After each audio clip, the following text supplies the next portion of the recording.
بسم اللہ الرحمن الرحیم۔ السلام علیکم ورحمۃ اللہ وبرکاتہ۔ اولاد خواہ بیٹا ہو یا بیٹی، اللہ پاک کی نعمت ہے۔ ارشاد باری تعالیٰ ہے، وہ جس کو چاہتا ہے لڑکیاں دیتا ہے اور جس کو چاہتا ہے لڑکے دیتا ہے، یا پھر ان کو ملا جلا کر لڑکے بھی دیتا اور لڑکیاں بھی، اور وہ جس کو چاہتا ہے بانجھ بنا دیتا ہے۔ یقیناً وہ علم کا بھی مالک ہے، قدرت کا بھی مالک ہے۔ اسلام نے بیٹی کی پرورش کرنے اور ان کی شادی کرنے پر جنت کی بشارت سنائی ہے۔ حدیث شریف میں آتا ہے، رسول اللہ صلی اللہ علیہ وآلہ وسلم نے فرمایا، جس نے 2 لڑکیوں کی کفالت کی تو میں اور وہ جنت میں اس طرح سے ہوں گے، اور آپ نے کیفیت بتانے کے لیے اپنی دونوں انگلیوں سے اشارہ کیا۔ نبی صلی اللہ علیہ وآلہ وسلم نے فرمایا، جس شخص کی 3 بیٹیاں یا 3 بہنیں تھیں، اس نے ان بیٹیوں یا بہنوں کی کفالت کی اور ان کو ٹھکانہ دیا اور ان پر رحم کیا، وہ جنت میں داخل ہوگا۔ صحابہ کرام نے سوال کیا، اگر کسی کی 2 بیٹیاں یا 2 بہنیں ہوں تو آپ صلی اللہ علیہ وآلہ وسلم نے فرمایا، 2 بیٹیوں کے لیے بھی یہی حکم ہے۔ راوی کہتے ہیں کہ ہم نے گمان کیا کہ صحابہ کرام نے یہاں تک سوال کیا، اگر کسی کی 1 بیٹی ہو۔ اسلامی شریعت کے مطابق رشتہ طے کرتے وقت اس بات کا خیال رکھا جائے کہ لڑکے اور لڑکی کے قد کاٹ، شکل و صورت، تعلیم و تربیت میں ہر ممکن حد تک مناسبت پائی جائے، تاکہ دونوں میں ہم آہنگی، مطابقت و موافقت اور الفت قائم ہو سکے۔ بے جوڑ اور غیر مناسب رشتوں سے بچا جائے۔ ارشاد باری تعالیٰ ہے، تم ان عورتوں سے نکاح کرو جو تمہارے لیے پسندیدہ اور حلال ہوں۔ اس آیت مبارکہ کے مطابق پسندیدگی 2 طرفہ ہے۔ صرف لڑکے کو لڑکی پسند ہو نا کافی نہیں ہے، بلکہ لڑکی کو بھی لڑکا پسند ہونا ضروری ہے، پھر ہی دونوں میں ہم آہنگی پیدا ہو سکتی ہے۔ اور شادی کے مقاصد میں سے یہ بھی ایک مقصد ہے کہ دونوں میں محبت و مودت اور ایک دوسرے سے سکون پائیں۔ فرمانے باری تعالیٰ ہے، اور یہ بھی اس کی نشانیوں میں سے ہے کہ اس نے تمہارے لیے تمہاری ہی جنس سے جوڑے پیدا کیے تاکہ تم ان کی طرف سکون پاؤ، اور اس نے تمہارے درمیان محبت اور رحمت پیدا کر دی۔ بے شک اس نظام تخلیق میں ان لوگوں کے لیے نشانیاں ہیں جو غور و فکر کرتے ہیں۔ حضرت ابو ہریرہ رضی اللہ تعالیٰ عنہ سے روایت ہے کہ نبی کریم صلی اللہ علیہ وآلہ وسلم نے فرمایا، غیر شادی شدہ کا نکاح اس سے پوچھے بغیر نہ کیا جائے، اور کنواری کا بغیر اجازت نکاح نہ کیا جائے۔ انتخاب زوج کے لیے یہ بنیادی چیزیں ہیں جنہیں نظر انداز کر کے اکثر لوگ لڑکے کے مال و دولت کو دیکھ کر لڑکیوں کی زندگی برباد کر دیتے ہیں۔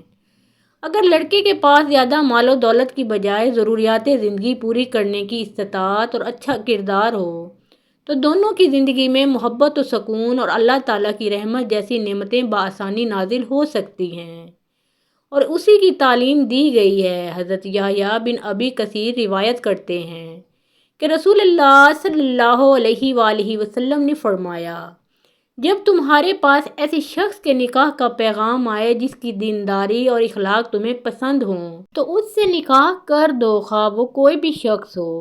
اگر تم نے ایسا نہ کیا تو زمین میں بہت زیادہ فساد اور فتنہ پھیلے گا۔ اسی طرح حضرت ابو ہریرہ رضی اللہ تعالیٰ عنہ سے روایت ہے، حضور نبی کریم صلی اللہ علیہ وآلہ وسلم نے فرمایا، جب تمہیں ایسا شخص نکاح کا پیغام دے جس کا دین و اخلاق تمہیں پسند ہو تو اس سے نکاح کر دو، اگر ایسا نہ کرو گے تو زمین میں بہت بڑا فتنہ برپا ہوگا۔ اور حدیث مبارکہ میں ہے کہ اچھا شوہر وہی ہوگا جو ذیل میں مذکورہ حدیث مبارکہ کے جملہ امور پر عمل کرنے والا ہوگا۔ چنانچہ آپ صلی اللہ علیہ وآلہ وسلم نے ارشاد فرمایا، جب خود کھائے تو اسے بھی کھلائے، جب خود پہنے تو اسے بھی پہنائے، اس کے منہ پر نہ مارے، اسے برا نہ کہے، اور گھر کے علاوہ تنہا کہیں نہ چھوڑے۔ لہٰذا بہترین انتخاب زوج کے لیے معیار یہ ہونا چاہیے کہ مرد دیندار، با اخلاق اور وسیع النظر ہو، اور اہل خانہ کو نیکی کی رغبت دلانے والا، حلال رزق کمانے والا، اور اپنے خاندان یعنی بیوی اور بچوں کی کفالت کا اہل ہو۔ جیسا کہ حضرت عبداللہ بن مسعود سے مروی ہے کہ حضور اکرم صلی اللہ علیہ وآلہ وسلم نے فرمایا، اے نوجوانوں، تم میں سے جو شخص گھر بسانے کی استطاعت رکھتا ہو وہ شادی کر لے، کیونکہ نکاح سے نظر بہکتی نہیں اور شرمگاہ محفوظ رہتی ہے۔ اور جو شخص نکاح کی استطاعت نہ رکھتا ہو تو وہ روزے رکھے، کیونکہ روزے اس کی شہوت کو کم کر دیتے ہیں۔ علاوہ ازیں مرد کو حلیم الطبع، بہادر، خوش خلق، عورت سے بھلائی کرنے والا، اچھے کاموں سے محبت والا، خصوصاً بیوی کے اچھے کاموں پر دل کھول کر داد دینے والا، احسان کرنے والا، ظلم و تشدد سے پرہیز کرنے والا اور معاملات زندگی میں بہترین، منظم اور معاشی لحاظ سے خود کفیل ہونا چاہیے۔ محترم ناظرین، ایک روز حضرت علی رضی اللہ تعالیٰ عنہ اپنی بارگاہ اقدس میں موجود تھے۔ ایک مالدار شخص آیا اور بہت پریشان تھا۔ اس کے چہرے پر پریشانی کے آثار نمایاں نظر آ رہے تھے۔ اس نے حضرت علی رضی اللہ تعالیٰ عنہ کی بارگاہ اقدس میں عرض کی، اے امیر المومنین، میں بہت پریشان ہوں، میری پریشانی آپ ہی دور فرما سکتے ہیں۔ حضرت علی رضی اللہ تعالیٰ عنہ نے فرمایا، کیا مسئلہ ہے؟ کون سی بات ہے جو تمہیں مجھ تک لے آئی ہے؟ اس مالدار شخص نے عرض کی، اے امیر المومنین، میں اپنی پیاری بیٹی کا رشتہ کرنا چاہتا ہوں۔ ڈر جاتا ہوں کہ میری بیٹی کہیں دکھ اور تکلیف اور پریشانیوں میں مبتلا نہ ہو جائے۔ میری بیوی اور میں صلح و بہم کر کے آپ علیہ السلام کے پاس، آپ علیہ السلام کی خدمت اقدس میں حاضر ہوئے ہیں۔ مجھے کوئی ایسا گھرانہ بتائیں جس سے میری بیٹی کا گھر آباد رہے اور وہ ہمیشہ ہمیشہ کے لیے خوش رہے، اور ہم اپنی پیاری بیٹی کا گھر ہنستا بستا دیکھ کر ہمیشہ خوش رہیں۔ اس مالدار کی ہر بات میں وزن تھا، اسی لیے حضرت علی رضی اللہ تعالیٰ عنہ نے فرمایا، اپنی بیٹی کا رشتہ کرتے وقت ان چیزوں کا خیال رکھنا۔ آپ کی بیٹی کا گھر ہمیشہ ہمیشہ آباد رہے گا، اس کو اپنا گھر جنت محسوس ہوگا۔ آپ رضی اللہ تعالیٰ عنہ نے فرمایا، باپ کے گھر میں بیٹی تو ملکہ ہوتی ہے اور باپ اس کے لیے تو فکر مند ہوتا ہے۔ جب بیٹیاں باپ کے گھر میں جوان ہو جاتی ہیں، باپ کو اپنے گھر کی چار دیواریں چھوٹی لگنے لگتی ہیں، تاکہ اس کی بیٹی کو کبھی بھی گرم ہوا بھی چھو کر نہ گزرے۔ اس لیے اے مالدار شخص، نہ ہی تمہاری بیٹی کو تمہاری دولت خوش کر سکتی ہے اور نہ ہی اونچے مقام والے گھر کر سکتے ہیں۔ اس لیے جب بھی اپنی پیاری لاڈلی بیٹی کا رشتہ کرنے لگو، صرف 3 چیزوں کا خیال کر لینا۔ آپ کی بیٹی کا گھر آباد ہو جائے گا، وہ بہت خوش رہے گی۔ مالدار شخص نے عرض کیا، اے امیر المومنین رضی اللہ تعالیٰ عنہ، وہ کون سی 3 ایسی چیزیں ہیں؟ یہ کون سے ایسے عمل ہیں جن پر عمل کر کے ہم اپنی بیٹی کا رشتہ کریں؟ حضرت علی رضی اللہ تعالیٰ عنہ نے فرمایا، اے مالدار شخص، یاد رکھنا، اپنی بیٹی کا رشتہ ایسی جگہ یا اس گھر میں نہ کرنا جہاں جس گھر میں گھر کے فیصلے عورتیں کرتی ہوں، مرد اس عورت کے فیصلے پر عمل کرتے ہوں۔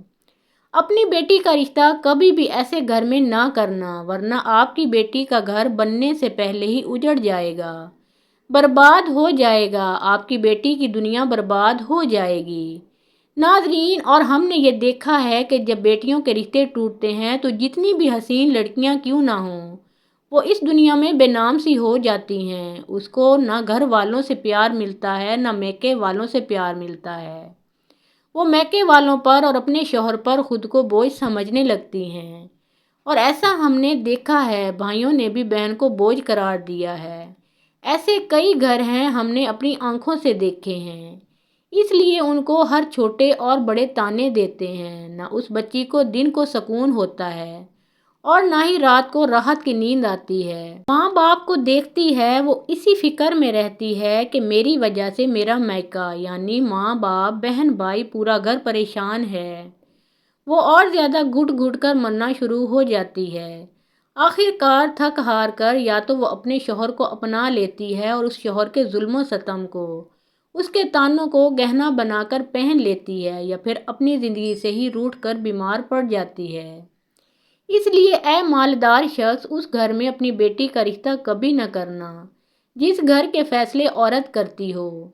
نمبر 2، حضرت علی رضی اللہ تعالیٰ عنہ نے فرمایا، اے شخص، کبھی بھی اپنی بیٹی کا رشتہ اس گھر میں نہ کرنا جہاں عورتوں کی عزت نہ ہوتی ہو، جہاں صرف مرد ہی حکمرانی کرتا ہو، وہاں اپنی بیٹی کا رشتہ نہ کرنا، ورنہ تمہاری بیٹی کا گھر بننے سے پہلے ہی اجڑ جائے گا۔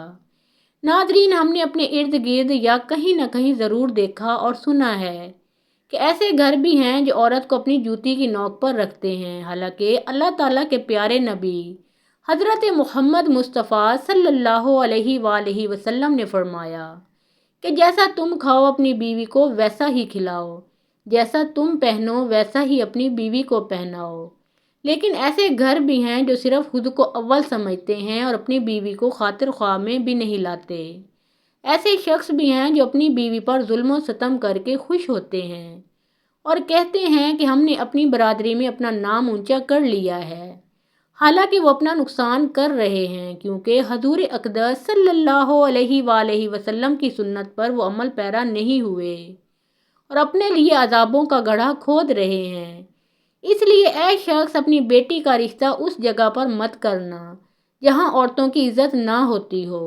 حضرت علی رضی اللہ تعالیٰ عنہ نے فرمایا، اپنی بیٹی کا رشتہ اس جگہ پر کرنا جہاں اس کا خاوند اپنی بیوی کے ساتھ نرمی، خوش خلقی اور حسن و سلوک کے ساتھ پیش آئے، جو اپنی بیوی کے حقوق ادا کرنے میں کسی قسم کی غفلت اور کوتاہی نہ کرے، جو اپنی بیوی کا اس طرح ہو کر رہے کہ کسی اجنبی عورت پر نگاہ نہ ڈالے، جو اپنی بیوی کو اپنے عیش و عشرت میں برابر شریک سمجھے، جو اپنی بیوی پر ظلم و ستم اور کسی قسم کی بے جا زیادتی نہ کرے، جو اپنی بیوی کی خوبیوں پر نظر رکھے اور معمولی غلطیوں کو نظر انداز کرے، جو اپنی بیوی کی مصیبتوں اور بیماری اور رنج و غم میں دلجوئی، تیمارداری اور وفاداری کا ثبوت دے، جو اپنی بیوی کو پردے میں رکھ کر عزت و آبرو کی حفاظت کرے، یہ جو اپنی بیوی کو ذلت و رسوائی سے بچائے رکھے، جو اپنی بیوی کو دیانت داری اور دینداری کی تاکید کرتا رہے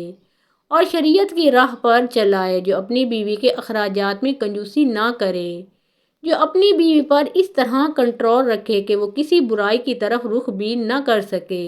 حضرت علی رضی اللہ تعالیٰ عنہ نے فرمایا، اے مالدار شخص، تیسری بات، تیسرا عمل، اپنی بیٹی کا رشتہ اس جگہ پر بھی مت کرنا جہاں ان کے کنبہ یعنی ان کے خاندان میں طلاق بہت زیادہ ہو۔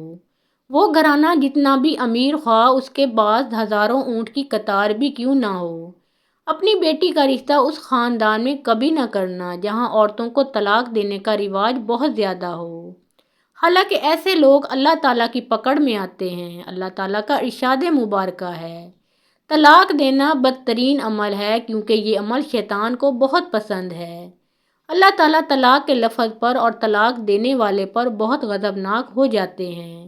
ناظرین، آپ خود سوچئے، جس عمل پر پروردگار عالم غضبناک ہو جاتے ہیں، وہ انسان اس دنیا میں ذلیل و خوار ہوگا اور آخرت میں بھی رسوا ہوگا، بلکہ وہ تو خوار ہو ہی گیا۔ اس لیے اے شخص، ان تین چیزوں پر عمل کرو اور اپنی بیٹی کا رشتہ کہیں کر دو، کیونکہ یہ سنتی عمل ہے اور آپ کی بیٹی ہمیشہ خوش رہے گی اور آپ کو دعائیں بھی دے گی۔ وہ مالدار شخص آیا تو مایوس ہو کر تھا، لیکن حضرت علی رضی اللہ تعالیٰ عنہ نے ان کے ذہن کے سارے فطور ختم کر دیے اور ہمیں بھی سمجھا دیا کہ اپنی بیٹیوں کے گھر کیسے پسند کرنے ہیں۔ ناظرین گرامی، ہماری اللہ تعالیٰ سے دعا ہے کہ تمام بیٹیوں کو اللہ تعالیٰ ان کے گھروں میں عزت والی زندگی عطا فرمائے اور ہمیشہ کے لیے ان کے سروں پر اپنی رحمت کا سایہ برقرار رکھے اور وہ خوش رہیں۔